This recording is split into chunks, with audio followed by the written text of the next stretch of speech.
What's up everybody, this is SkyTech Freak and today I'll be unboxing the Huawei MatePad Pro along with two of the accessories that you can get with the Huawei MatePad Pro if you buy it right now in the UAE. There's this bundle offer, so with the MatePad you also get the Huawei M Pencil and the MatePad Pro Smart Magnetic Keyboard, which are on offer in this bundle free with the MatePad. So let's start with like a quick unboxing of these accessories first. So in the M Pencil you basically just get some documentation, and with that you also get one of these spare tips. So there's already one installed on the pen, and then there's another spare tip that you can switch out for the stylus. So the M Pencil, M Pen or M Pencil, I'm not sure what this one's called. Yeah, it's called the M Pencil, right? So you can just switch that out, and to do that you just have to sort of go ahead and like unscrew it, and then you can just rescrew it. So another thing that's important to see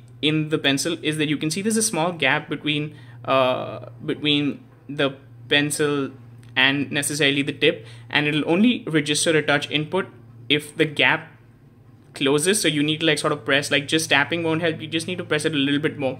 So depending on how responsive you actually want the stylus to be, you can like unscrew it a little more so that the gap is a little larger, and then sort of the touch response will be a little different. And I'll get to that when we actually start using the pencil on the tablet. But the pencil feels very nice. It's very like Apple Pro Pencil.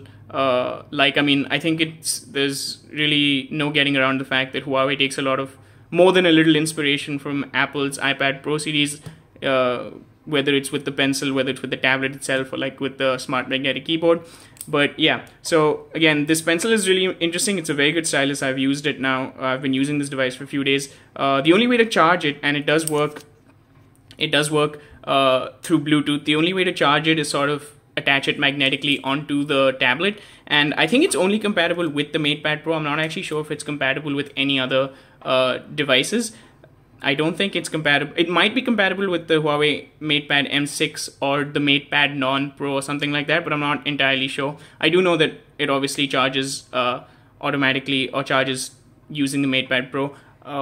There is no other way to charge it, so it's not like there's a USB Type-C port or something, or like the first generation Apple Pencil where you could like stick it into the USB port of the tablet. So there's none of that going on. The only way to do it would be to charge it and then have it charge magnetically or wirelessly using the MatePad or any other compatible tablets, which I'm not sure what the list of those are, but obviously definitely the MatePad Pro. So yeah, enough talk about the pencil. We'll get back to it when we actually look at the tablet. The second accessory is the Smart Magnetic Keyboard.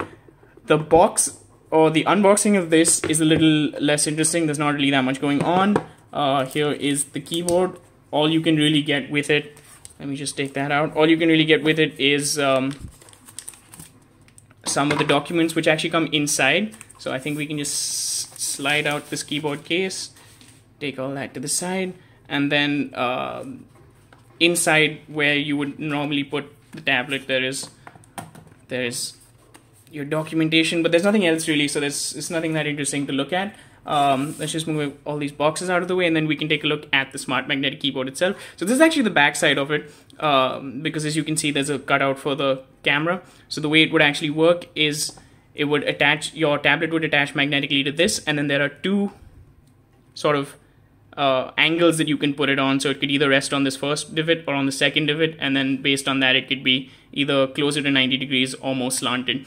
Now again, because I have bought this device in the UAE, the Huawei keyboard comes with Arabic markings as well, and I actually don't like the look of that because I don't really speak Arabic. I never have to input Arabic characters. But for people that find this beneficial, or if this is a confusion that you had and you actually wanted, or if you're like me and you didn't want Arabic keyboards, this is something that can clear that out. They will come, even though the box and the website and nothing suggests that there will be Arabic markings on it. It does eventually finally end up coming with the Arabic markings, and I don't like the look of it because it starts looking too busy, and like I said, a lot of these markings don't really mean anything to me. I would have preferred like a clear English look, but if you're someone who does want those Arabic markings, or someone that's looking for one without them, this is just one way of clearing it out.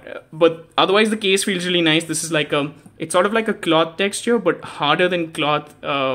Feels like there's sort of these strings woven in. I'm not sure how to explain it, but it's not leather, and it's not cloth, and it's not rubber. It's an interesting texture. It's hard. The keyboard is actually, for how small it is, and this is something I'll get to when I actually attach it to the keyboard, for how small the keyboard is and how small the keycaps are, and given the spacing and all, I actually found myself to be able to type pretty well on it. Like, I was making minimal mistakes. I think given the size, the spacing is well done and the keys are well laid out. So even things like the smaller backspace key didn't really bother me. I was able to hit it every time, and most of the other keys I was able to type actually quite fast using this keyboard. And finally, let's get to the unboxing of the MatePad Pro itself. Let me just pull that box out. And as you can see, I've sort of already taken a look at it. I've taken it out of this packaging. And here we have the MatePad Pro. I'm going to give you guys a quick overview of the device. Let's start powering it on. So this is running the Kirin 990, which is Huawei's current flagship processor.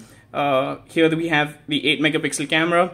At the back we have a 13 megapixel camera. This is a very well built device, and it's actually refreshing to go back to like metal devices, because we've had glass devices for so long on the backs now because we need them for wireless charging and aesthetics and things like that. But it's nice to see that only one side of the tablet is going to be a fingerprint magnet, which is obviously the glass screen side, and on the other side there really isn't the ability to be extra fingerprint magnety, I guess is a way of putting it. But an overview around the device, here you can see that there is the volume rocker, and there's a microphone here, and a second microphone, and a third microphone, and a fourth microphone. And some of these will be like microphones for input, while others will be microphones for noise cancelling the surrounding ambient sound.